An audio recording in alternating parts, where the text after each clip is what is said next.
Aloha everyone, welcome back to the Panamazing Tours channel. If you are looking for some great insight on what Cologne, Panama is really about, then you are in the right place. Ready to challenge what you thought you knew about Cologne? Let's get started.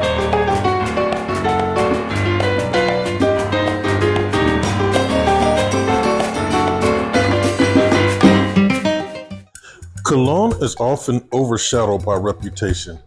But did you know it's a place rich in history, culture, and untapped potential? We're here to show you the Cologne you've probably never seen on the travel blogs. From its bustling free trade zone, the second largest in the world, to its vital role in global commerce thanks to the Panama Canal, Cologne is much more than meets the eye.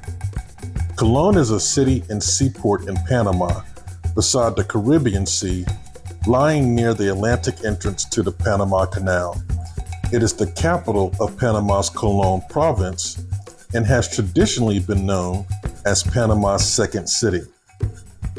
For a city that is only about 150 years old, Cologne has had a very colorful history, full of human interest, and has played a very important part in the history of Panama, the Panama Railroad, and the Panama Canal.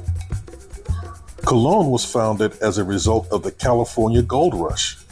The city began in 1850 as the starting point of a railroad that carried people across the Isthmus of Panama. These people came by ship from the eastern United States, crossed the Isthmus, then continued by ship to California. The town was first named Aspinwall after one of the railroad's builders, but in 1890, the name was changed to Cologne, the Spanish word for Columbus, to honor Christopher Columbus. Both the completion of the Panama Railroad and the development of the Panama Canal were key to the growth of the city of Cologne, as shacks were first created to house the thousands of enslaved workers and then later to house the mass migration that accompanied the building of the Panama Canal. Workers were imported from all over the Caribbean to build the canal. The people living in Cologne today are a mixture of the descendants of the enslaved and those who willingly immigrated to help build the canal, and the Black U.S. military men who were stationed in the canal zone until the 1990s. The story of Cologne is really a tale of inequality and neglect that is often repeated across the Americas. On one end of the Panama Canal, the nation's capital gleams with new skyscrapers, a nice clean subway, which is the first in Central America, new malls and restaurants filled with patrons. The city is actually sometimes described as the Dubai of the Americas. Yet a mere 40 miles away on the other end of the canal, in the city of Cologne, by the Caribbean, rotting buildings collapse, sewage runs in alleyways, water service is jury-rigged, and crime and despair have sent protesters into the streets for years. Panama is booming, with an average economic growth of 9% in the past 5 years, which is the highest in Latin America. Banking and financial services and big public work projects and multi-billion-dollar expansion of the canal have all fed the good fortune. Panama City, the capital, actually has the tallest building in Latin America, and its skyscraper forest reflects the rush of foreign investment, real estate speculation, and well-heeled foreign transplants. But Panama can also lay claim to some of the starkest disparities in wealth in Latin America. According to the World Bank, in the persistent poverty of Cologne, an hour's drive from the symbols of wealth in Panama City, it remains a glaring example, inflaming some friction here. Cologne, wedged between a busy port and a handsome cruise ship terminal, is a crowded city of about 220,000, with street after street of faded colonial facades and concrete block buildings with peeling paint and weeds growing out of some of the open floors. Cologne is predominantly black, whereas Panama City's population is more of European descent, and many residents and analysts say they believe that racial discrimination has contributed to Cologne's stagnation. Cologne used to shine. In the early 1900s, during the construction of the canal, and after, It blossomed with theaters, clubs, restaurants, and finely manicured boulevards. Old-timers recall distinguished visitors like Albert Einstein. It's even the birthplace of Senator John McCain. West Indian immigrants surged in, finding jobs at the canal and in the American military installations because they spoke English. But even then, discrimination was a given, with the Black West Indians paid at a far lower rate. They were paid at a far lower rate than white workers. But as Panama City grew and modernized in the post-World War II era, Colón's luster wore off. The reduction and ultimate closing of American military bases with the canal's transfer to Panama in 1999 accelerated Colón's tailspin. Crime and poverty swelled, and middle-class drivers moved to the suburbs, Panama City, and abroad. The result of this inequality and neglect is the ever-growing fear of exploring this area of Panama by most tourists, expats, and even Panamanians themselves.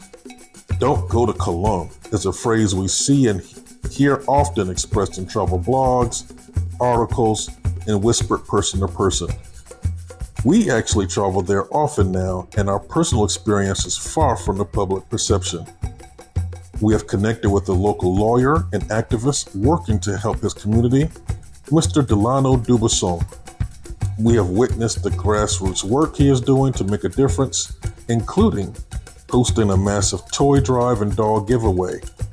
He coordinated with nonprofits across Central and North America to provide Black dolls to little girls. And I cannot begin to describe the feeling of watching those girls see dolls that look like them for the first time. In our experience, we have found the residents to be very friendly and welcoming and willing to share what little they have with you. One of the highlights of visiting the Colón province is the Caribbean towns like Portobello and La Guaira. Visitors here will savor the vibrant, boisterous Caribbean flair, the rich food culture, the traditional calypso music, and the traditional Congo dances.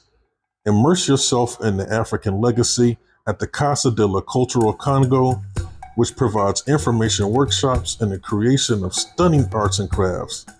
There's also an annual Congos and Diablos festival in Portobello, a festival of celebration that dates back to the 1600s when slavery was still legal and reflects a mixture of the African influence of the enslaved combined with the imagery of the Catholic Church used to spread their faith here in Panama. You can also visit La Iglesia de San Felipe, otherwise known as the Church of the Black Christ in Portobello.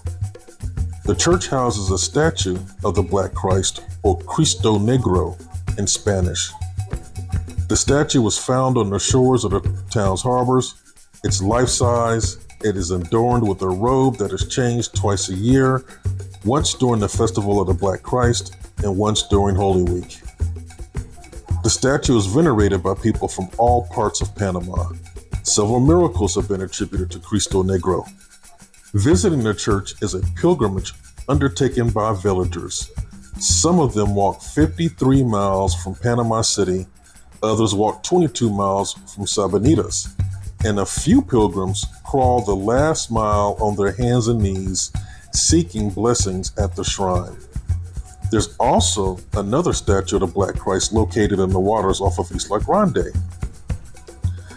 Colón is also home to beautiful islands like Isla Grande and Isla Mame, perfect for snorkeling, paddling, and kayaking. If you're looking for some sun and surf-friendly activities, you can take a boat tour or simply soak in the sun on one of their white sandy beaches. But the beaches aren't the only places with breathtaking aquatic wonders. Trek and hike through the mysterious forest of Portobello National Park and chase waterfalls. Step back in time and learn about the province's history in San Lorenzo or Portobello's forts, historic homes, and museums. In 1980, UNESCO declared Fort San Lorenzo and Portobello as World Heritage Sites, describing the fortifications as magnificent examples of 17th and 18th century military architecture. Enough of the forts remain today to allow visitors to visually imagine what life would have been like during those times. In summary, Cologne is an intriguing place to visit and explore. It has both rich natural beauty mixed with unfortunate man-made neglect. You should really do yourself a favor and ignore the naysayers and feel free to book one of the available guided tours to explore this rich and culturally vibrant destination. Panamazing Tours can easily connect you with trustworthy and safe guided tours for this experience. As always, we are so very thankful that you decided to spend some time with us, and we certainly hope that you learned something today. Please do us the huge favor of subscribing and liking this video before you go. We look forward to seeing you very soon in our very next episode. Until then, ciao.